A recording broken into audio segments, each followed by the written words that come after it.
Hello, and welcome to Smith's Gym. Hi there. I'd like to become a member. Yes, of course. We just need to fill out a couple of forms and then I can show you around the gym. That would be great. Let's start with the membership form. Can I have your name, please? Yes, sure. Brad Simmons. Is that Simmons with a D or without? Without. SIMMONS. Got it. And can I take a contact number, please? Yes, sure. It's 04983 55521. OK. 04983 55531. No, it's 21 at the end. Great.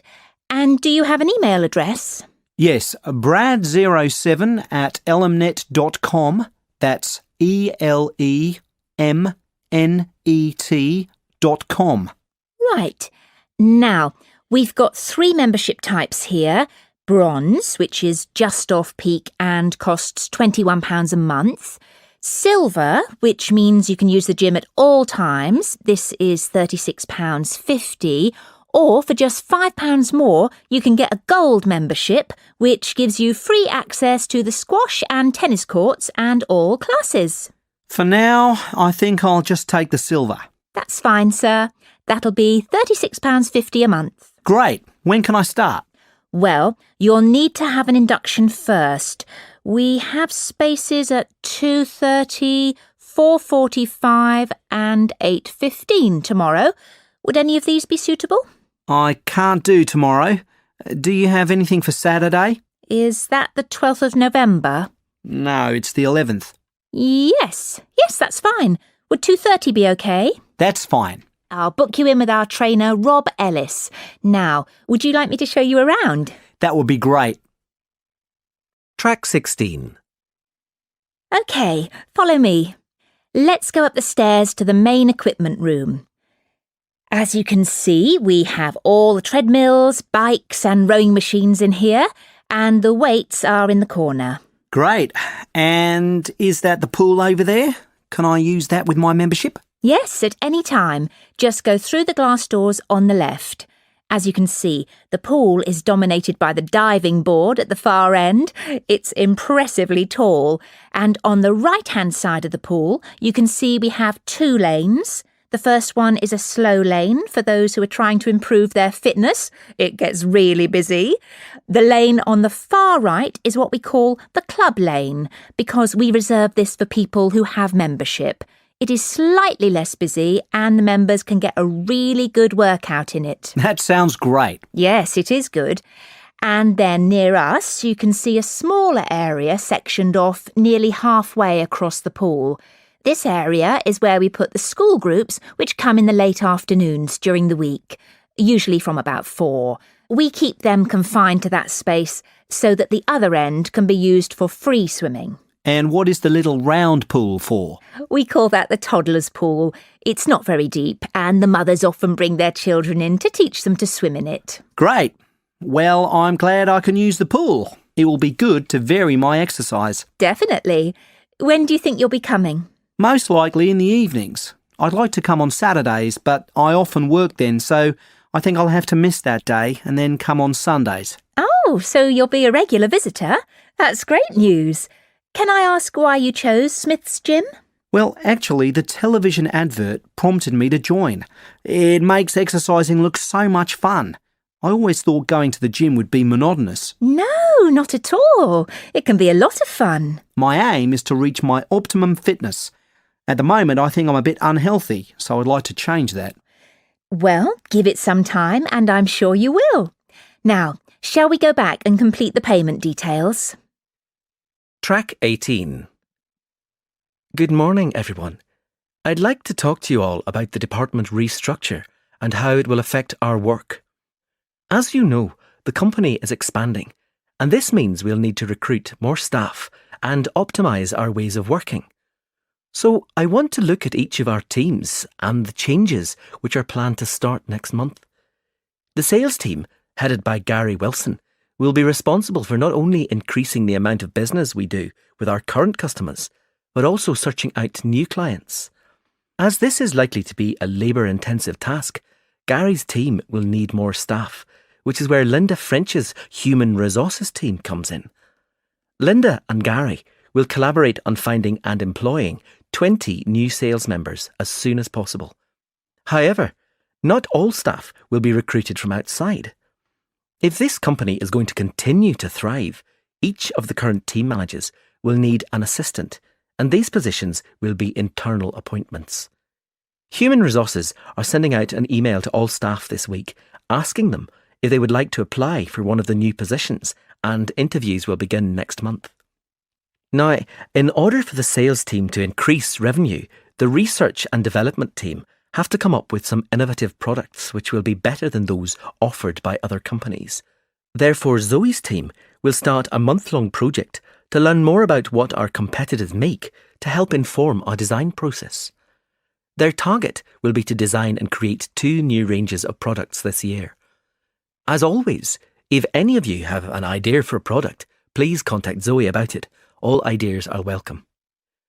Lastly, but just as importantly, I'd like to talk about Ian Smith's team.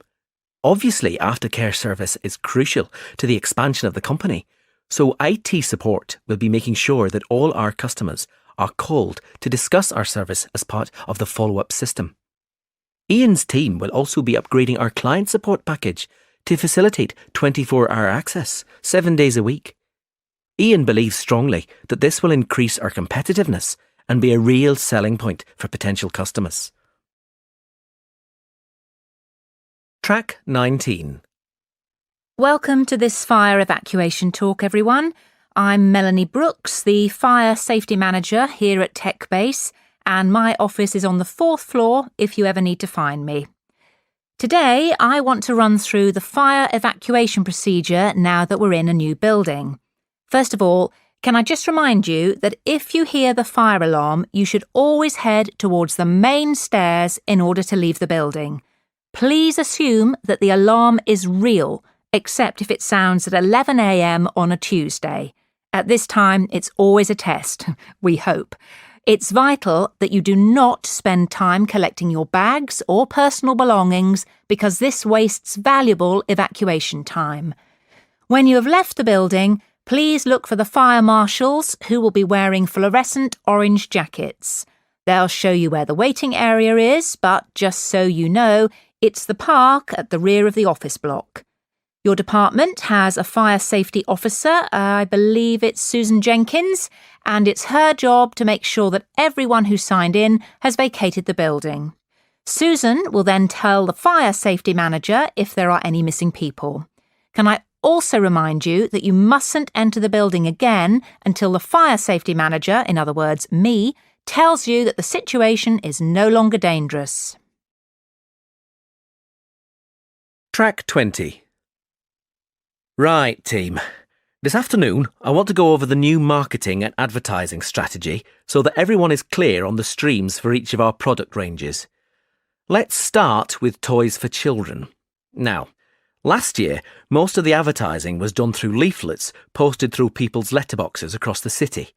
However, the products are now selling well nationally in department stores rather than just in our local shop here in Leeds. So, we're going to expand the budget and use print media. By this, I mean the national newspapers, in order to maximise the exposure to these products. And despite the fact that our competitors advertise baby clothes on TV, we won't be using this method, as our statistics show that it's just not cost-effective. People don't pay much attention to TV ads for baby clothes, but we believe a picture in the newspapers will be much more attractive to potential customers. We're going with this method. As far as clothing for expectant mothers is concerned, the campaign will move from newspapers to the internet due to the fact that we've seen an increase in internet shopping for clothes among women in general. And finally, baby food. Adverts for this are difficult to place, and we've previously tried ads in all 3 media. Anyway, although our analysis has shown that the internet is one possibility, we're going to continue using television. Many other types of food are also advertised on TV, and happy mothers and babies make a very strong image. Track 21. I'd like to start by welcoming everyone to our annual meeting and thanking you all for your hard work. It's been a great year for us in terms of expansion and optimising business opportunities, and I'm pleased to say that Benchmark Consulting is a thriving, successful company. I'd like to take this opportunity to give you an overview of where the company began and where we'll be going in the next 10 years. For those of you who've been with the company since the start, sorry if you already know all this, but we have so many new staff members that I thought it would be worth filling in some background information. Benchmark Consulting was set up in 2000 by James Cox, a local entrepreneur who opened the first office in Melbourne. His real achievement was to create a new consultancy system which enabled clients to see which of the key areas of their business needed strengthening. James was incredibly successful with his system and started the company off on a journey of expansion. He retired in 2006 and was succeeded by Fred Montgomery. Fred shared James's views on consulting and continued the expansion.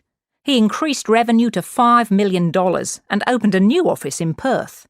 Soon the Benchmark Consulting system had become just that, the benchmark for many other consulting firms, and Fred took the opportunity to sell Benchmark for $10 million in 2008.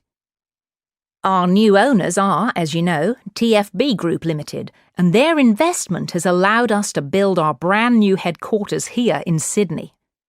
TFB Group have brought us more exposure at a national level, and our most recent success has been winning a contract with the Government of Australia, advising on management restructuring. Now, we ourselves have done a little reorganisation over the last year to maximise our productivity. We've thought long and hard about the best location for the marketing department, as this is the key to facilitating our future business.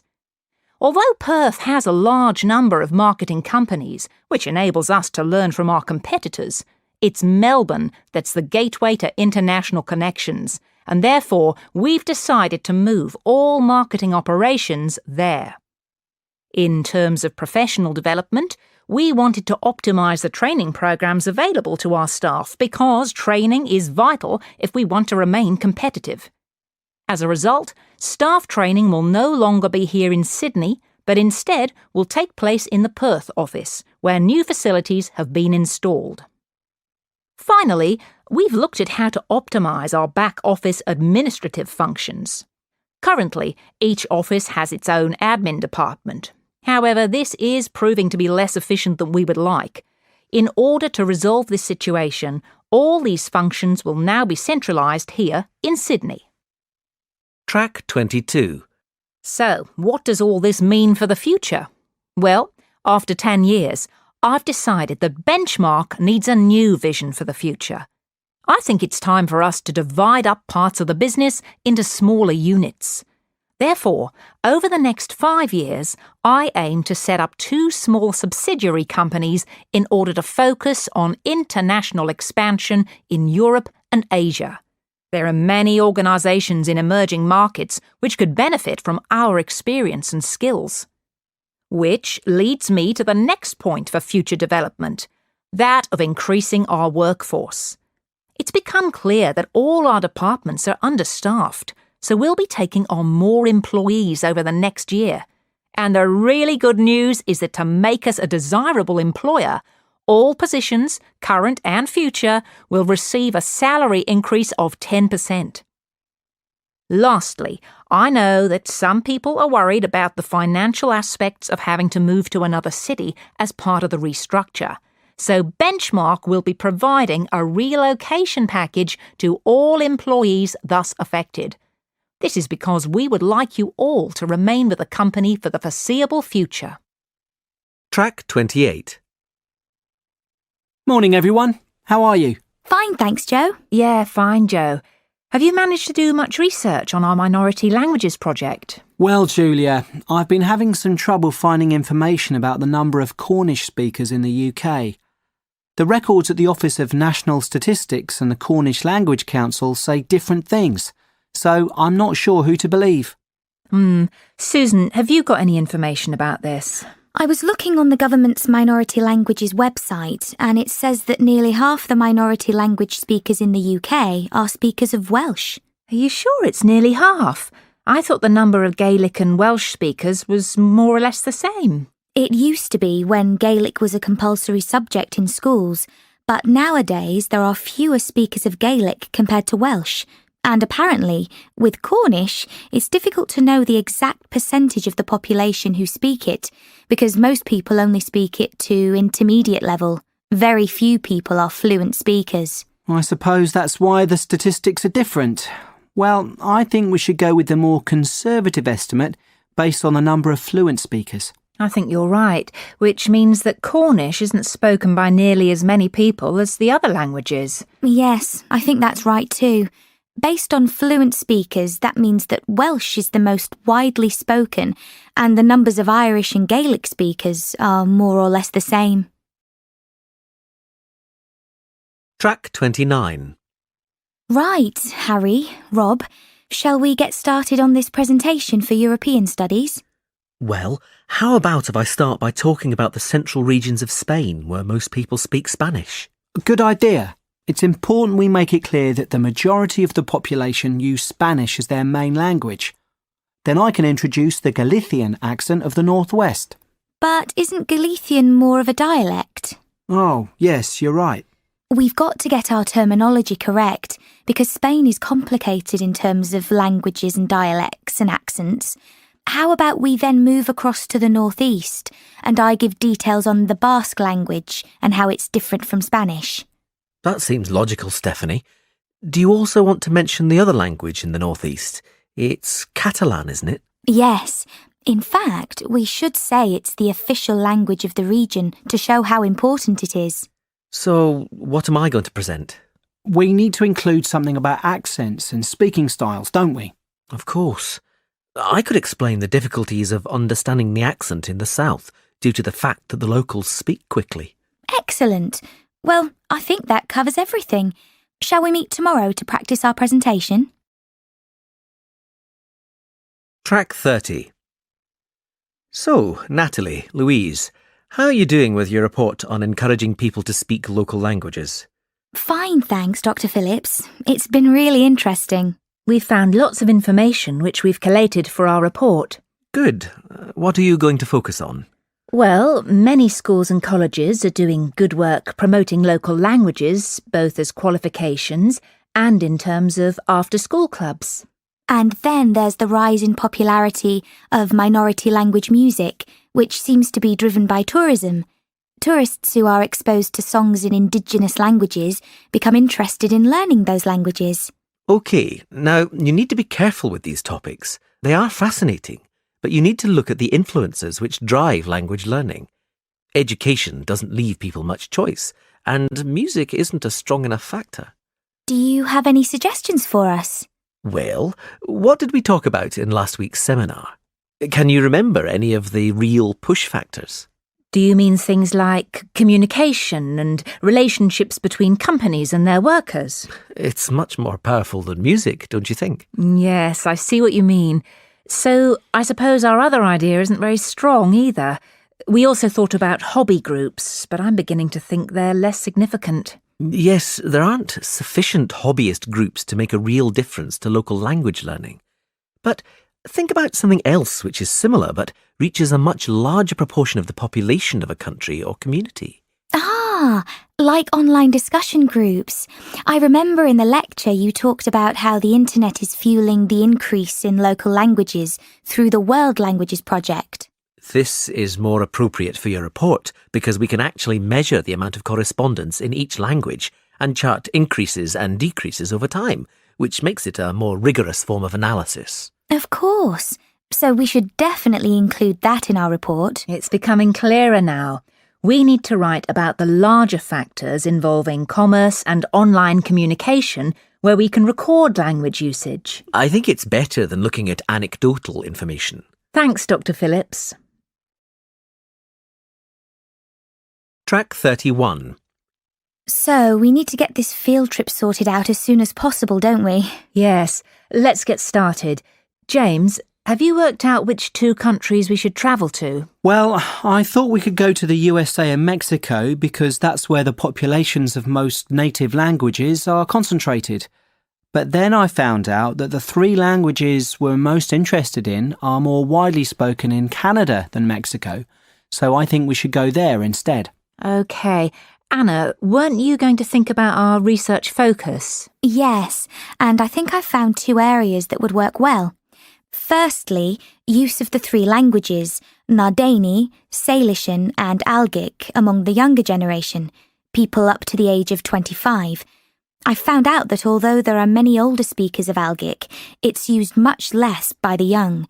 In fact, young people under the age of 25 use both Nardini and Salishan more than Algic.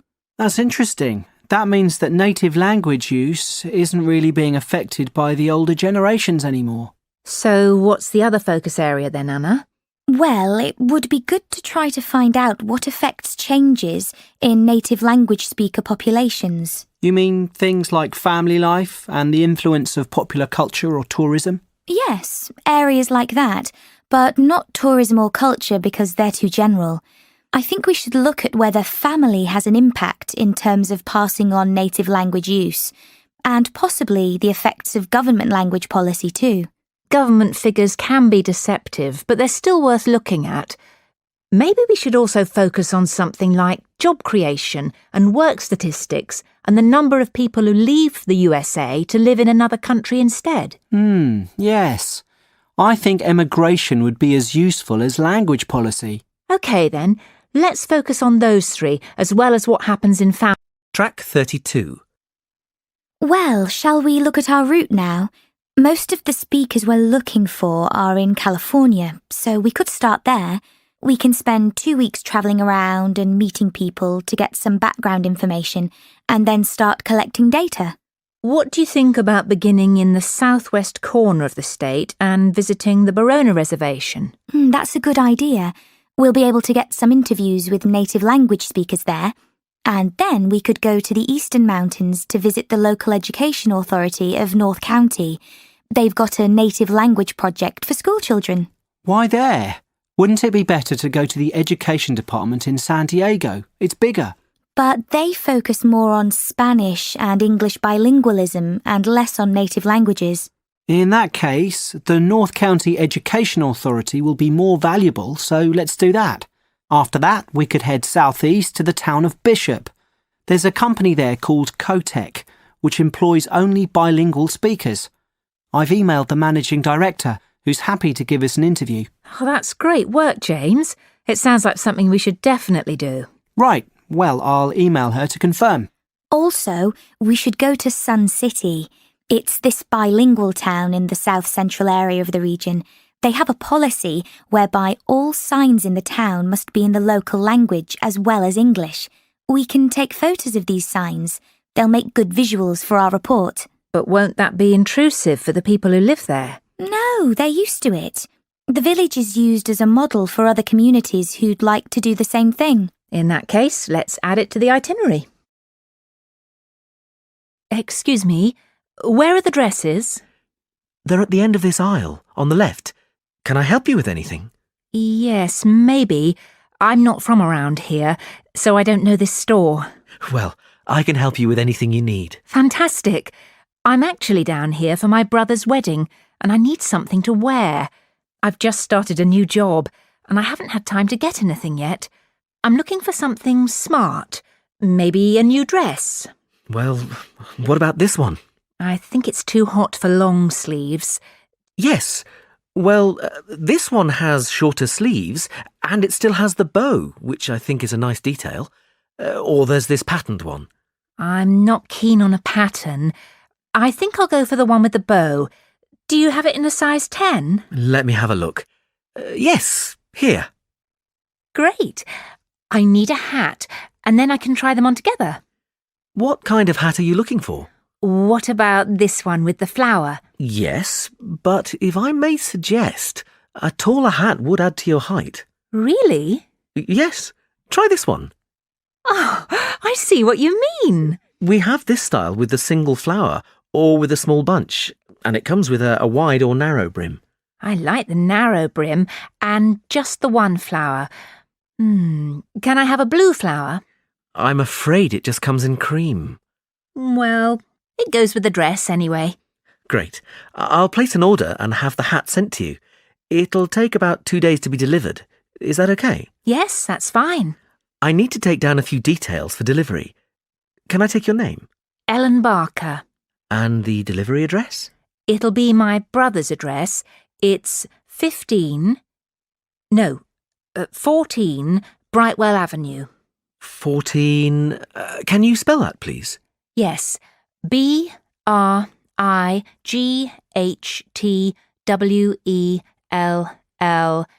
Avenue, Staybridge, Kent, DA4 7DF. And can I take a contact number? Yes, my mobile is 03221 7774. 03221 775. No, it's a 4 at the end. Oh, sorry, I've got it now. We can deliver on May the 12th. We can't specify an exact time, just morning or afternoon. Any time in the early morning is fine. And how would you like to pay? Visa. Great. That comes to £32.25. OK, thanks. Track 34. I'm just going to try this dress on and then look for shoes. Where are the changing rooms? They're to the left of the store, right next to customer services. And I want some shoes and accessories too. Where can I find them? The accessories are in the women's wear department. The shoe department is right at the front of the store, between menswear and home furnishings. Oh, no, sorry. We've just moved the shoe department for the summer season. It's now very near the changing rooms, actually, straight in front of them. Thanks so much for your help. And where can I pay for the other things? The cash desk is at the front of the store, by the menswear. Thanks. Track 35. Welcome to San Fernando City Tours. I'm Mark, your tour guide. We have a lot to see in 3 hours, so make sure you're comfortable. We'll be traveling into the historical district first, and then into the town center. After that, it's out to the harbor, and we'll finish up at the lighthouse, just past the harbor. That will take us up to midday, and after that, you're free to do what you want. At the lighthouse, you'll have a chance to visit the tea room and take photographs of the magnificent coastline. Now, as we have only 3 hours, we won't be able to take you around the shopping district, but we think you'd prefer to look around the shops there in your own time anyway. San Fernando has some well-known tourist attractions, the lighthouse, for example, and the National Library. However, the little-known military museum is not to be missed. Be sure to visit before you leave. Now, there's a lot to do in San Fernando. Indeed, there really is something for everyone. For those who love the water, I can recommend a trip on the Seafarer, one of the most famous boats on the San Fernando River. It does an evening trip with a 3-course meal included. It's great fun for everyone, but especially for young people in their teens or 20s. After 9, there's a disco on the boat, and it gets really lively. Then there's a climbing wall near the town center. It's incredibly popular, with a large wall for expert climbers and a smaller wall for novices. There's a junior wall and a creche, so it's a great day out for those of you with kids. And if you like walking, there's some great walking tours. The City Sights tour is highly recommended, as is the walking tour by the coast. But that one's only for the fit, not really suitable for children or the elderly. For more mature people, or those less able to get around, I would suggest a tour around the vineyards. It can be done in the luxury of a coach, and it's a wonderful way to explore the region's wines. Track 36. Naturally, there's a charge for all these attractions, but you can get 15% off if you have an Explorer Pass. If you don't have a pass but would like one, the driver here has application forms. Just ask him for one and fill it out while on the tour. Then you hand it into the tour office. Normally, it costs $10, but this year it's just $7. When you hand it in, you'll get your picture taken for the card on the spot. and then your card is ready to use. Remember to show it whenever you pay for anything. The discounts apply not just to tourist attractions, but some bars and restaurants. Basically, everywhere you see a red explorer symbol. We're coming up to the historical district now. If you'd like to look at Track 37. Hi, Katie. Hi, Ian. Come on in. Hi, Professor Gordon. We wanted to talk to you about our wildlife presentation next week. Have you decided how to organise it? Yes, Professor. At first, we were going to focus on the cat family, but then we decided to talk about nocturnal animals instead. Yes, good idea. And how is your planning going? It's going well. We think we have enough material for 20 minutes. The advantage is that there are so many visual aids we can use. We found lots on the internet which we think will be really interesting for people. The problem is that this topic has been hard to narrow down. If anything, we've got too much information for just 20 minutes. How do you think we could narrow it down further? It is a broad subject. There are a few ways you could do it, but I'd recommend just looking at a representative sample of nocturnal animals, just 4 or 5. Yes, and maybe we could choose one animal from each continent, or a land creature, a marine creature, and a winged animal. I like the idea of separating it by different types of animals. And if we limit the detail, we'll definitely have enough time. But don't limit the detail too much. Also, think how you're going to interest the audience. Well, we're going to have a picture for each animal so we can talk through the picture. That's a nice idea, but don't limit yourself to pictures. If you can find any clips of the animals, use them. Showing brief video clips can keep an audience interested. I'll look on the internet tonight. And think of questions to ask your audience. People like to be involved. Yes, that's a great idea. Anyway, Professor, we've been practicing our presentation and we'd like to show you a small section. Is that okay? Well, we just have a couple of minutes left, but go ahead. Track 38. Well, we were thinking of presenting each animal with a picture and describing their physical characteristics. Okay, but not in too much detail. That's just background information. We'll start with the jaguar. I'll introduce it by saying that the jaguar is a nocturnal animal and the only species of the genus Panthera to be found in the Americas. Like any cat, it has whiskers and it can move quickly. Its spine has great movement, meaning a jaguar can take long strides, sometimes up to 5.5 meters. This can make it a deadly predator, as you can imagine. Moving on to the fur, its fur is quite distinct. The markings are like black donut-shaped spots on its otherwise yellow fur. People often confuse them with a leopard for this reason. Now, the tail is interesting. Although people think that the tail has stripes on it, the fur on the tail actually is similar to the body, with black circles around the lower section. The jaguar is generally a creature to be feared. Oh yes, I should have mentioned this earlier. Sorry, like most cats, it has sharp, retractable claws. Yes, that's fine, but be careful.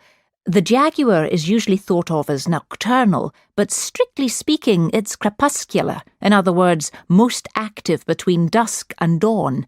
But as long as you mention this, you can put it under the umbrella of nocturnal. Is that all? Yes, I think so. Thanks, Professor. Track 39. The measurement of time has come a long way since ancient times. It began with such devices as the sundial, where the position of the sun's shadow marked the hour. Daylight was divided into 12 temporary hours. These temporary hours were longer in the summer and shorter in the winter, simply because the amount of daylight changes with the seasons. The earliest sundial we know comes from Egypt. It was made of stone and is thought to date from 1500 BC. Sundials were used throughout the classical world and, with time, evolved into more elaborate devices that could take into account seasonal changes and geographical positioning and reflect the hours accurately, no matter what the time of year. This was quite an achievement in technology. Today, sundials can be seen as decorative pieces in many gardens. In the 11th century, the Chinese invented the first mechanical clocks. They were large and expensive, and certainly not intended for individuals. However, this is the type of clock we are familiar with today. There have been many developments in clocks and watches since then, and they have been greatly improved. But if your clock or watch makes a ticking sound, then it could well be based on the mechanical movements the Chinese developed 1,000 years ago. However, timekeeping has moved on from the mechanical clock. Time has become so important that there is a series of atomic clocks around the world which measure international atomic time. Even though many countries have their own calendars, globalization has made it essential that we measure time uniformly, so that we know, for example, that when it's 6 a.m. in the United Kingdom, it's 2 p.m. in Beijing. This standard was set in 1958. Now these atomic clocks are situated in over 70 laboratories all over the world. There is so much to cover about the development of time measurement that I would like to refer you to the reading list. The core text is The Development of Time, Theory and Practice, but there are many other useful texts. A good grounding in the subject is given in Understanding Time by J.R. Beale. Although some sections lack detailed analyses, it does offer a good foundation. Also, Time, Concepts and Conventions is quite a useful read. You might think from the title that it's about the philosophy of time, but this isn't the case. Rather, it gives a good description of how different countries have different approaches to time in terms of calendars and days. Lastly, The Story of Time by David Harris analyses time in great detail, and I would recommend this book if you are aiming to specialise in horology.